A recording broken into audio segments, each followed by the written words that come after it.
Hello and welcome back to my YouTube channel.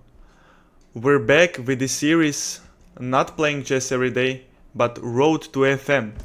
In this series I am playing classical over-the-board chess and I'm trying to increase my FIDE elo.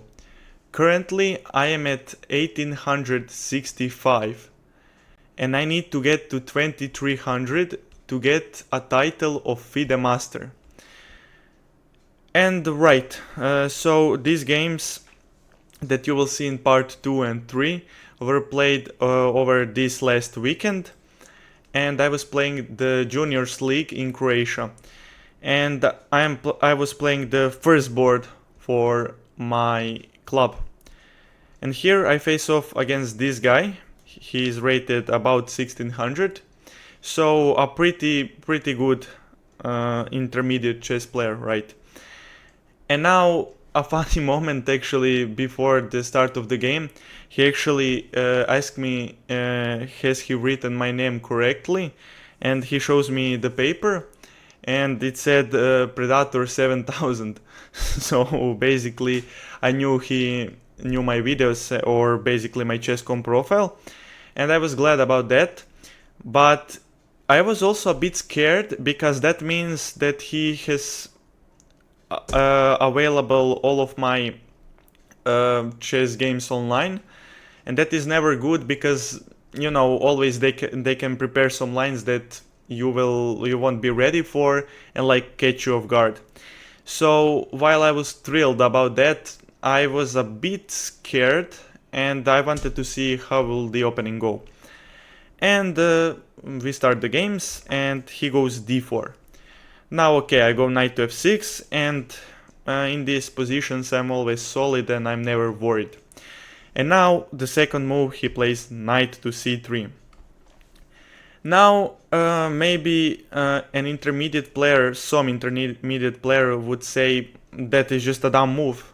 In queen spawn structures you are supposed to push c4, right, and then play knight to c3.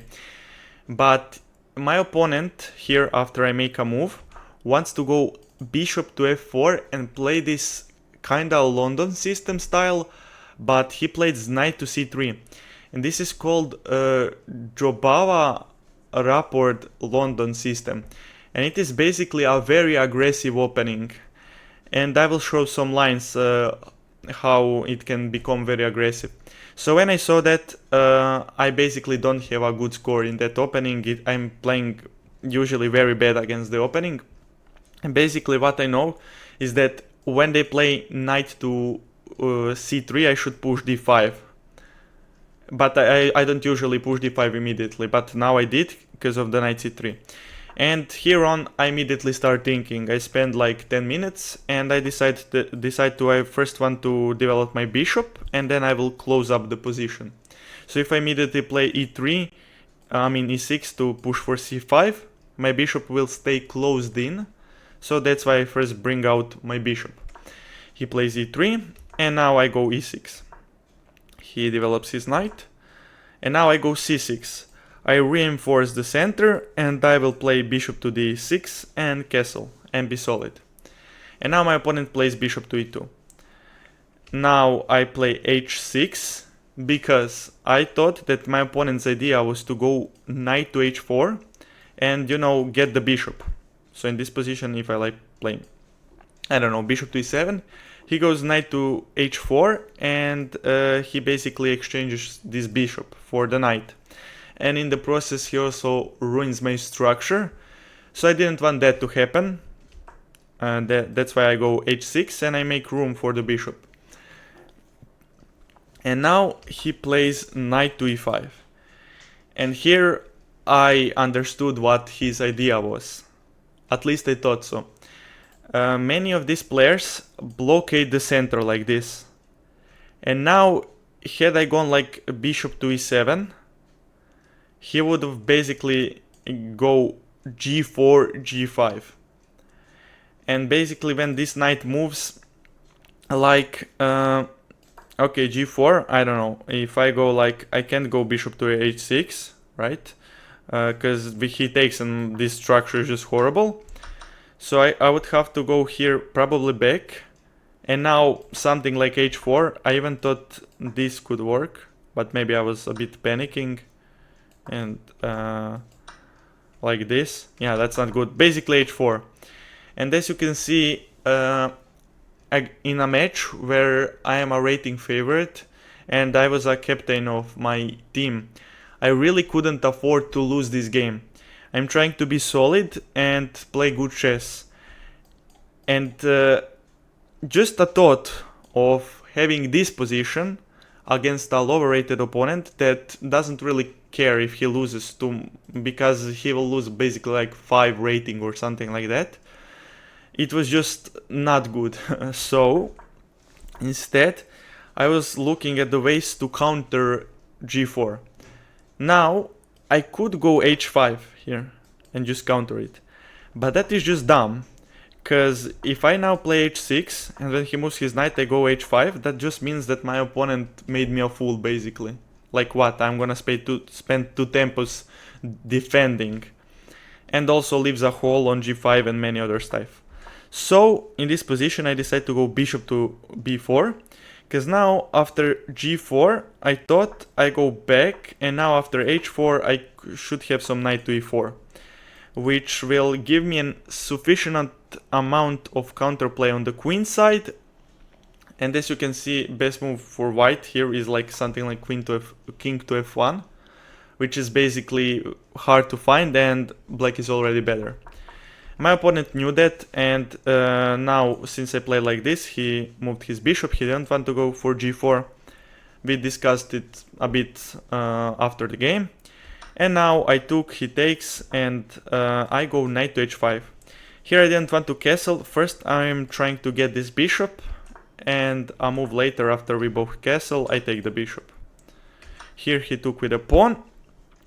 And now I was a bit annoyed at the fact that after he takes with a pawn, there's always this f5 move to kind of start some attack going on for him.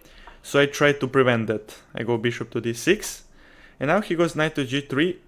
I'm assuming that he wanted to set up f5. So that's why I strike immediately. I go c5. And here after he takes, I take the knight. And now the pawn takes, there is no more f5. And I fork the 2 pawns. Now currently I'm down a pawn, but when the queen moves, trying to defend both, I go queen to c7, attack, and now I win back the pawn. I took with the knight because I didn't want to trade queens. Since, you know, when you are playing against someone lower rated, you think that you could use the queen better than them. Even that sometimes that might not be the case. But I decide to leave the queen on the board. And here he plays rook to c1, trying to go c4 and open up this line. And now I go knight to a4. Effectively stopping the c4. I mean, he could still do it, but now I just take, and the queen is defending. That's why he didn't do it. He plays queen to b3, and I go back with the knight. I go back here again to stop c4, and now on the next move I put my knight on c4. And as you can see in this maneuver that I just did, now my knight is basically on the optimal square to attack and get into his position if needed, and also stops his counter attack on the queen side. He realized that, and now he plays king to h1, sidestepping any of the checks that I may give. Now I go rook a to c1, and that is to, in the future,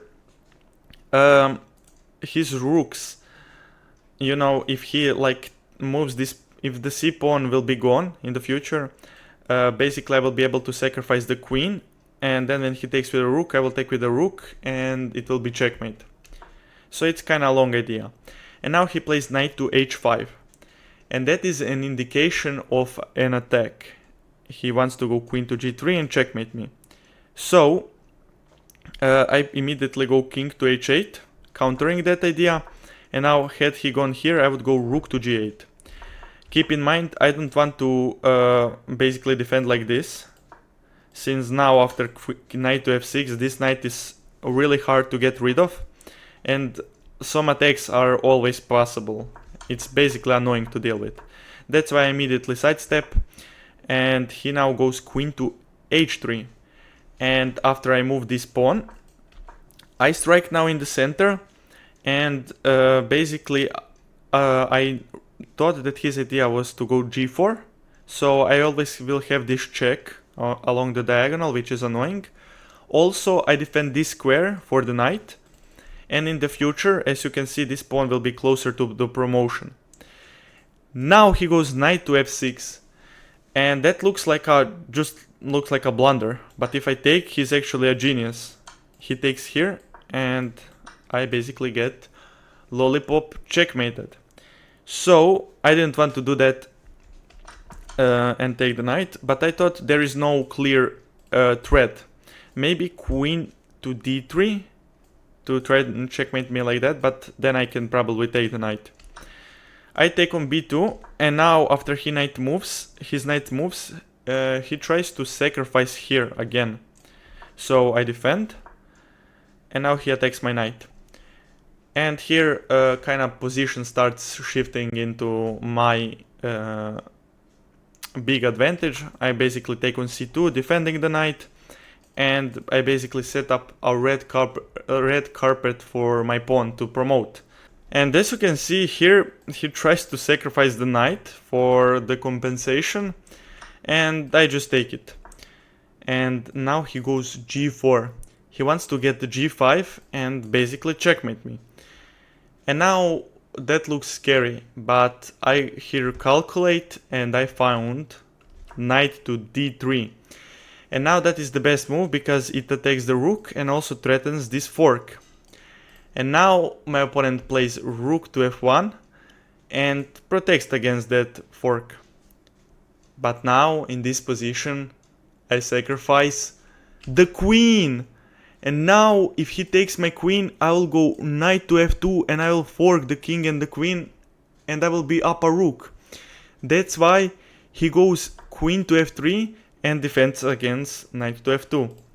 But in this position I sacrificed the queen again. And here if he takes the queen, I will go rook to c1, and after he takes the rook, in the end I will be up 2 pieces and I will win the game. That's why in this position my opponent resigned the game. And with this win I think I gained like 6 points per se. So when the next rating calculations happen, I will have about 1890, something like that. But that is it for this part. See you in the part 3. Goodbye.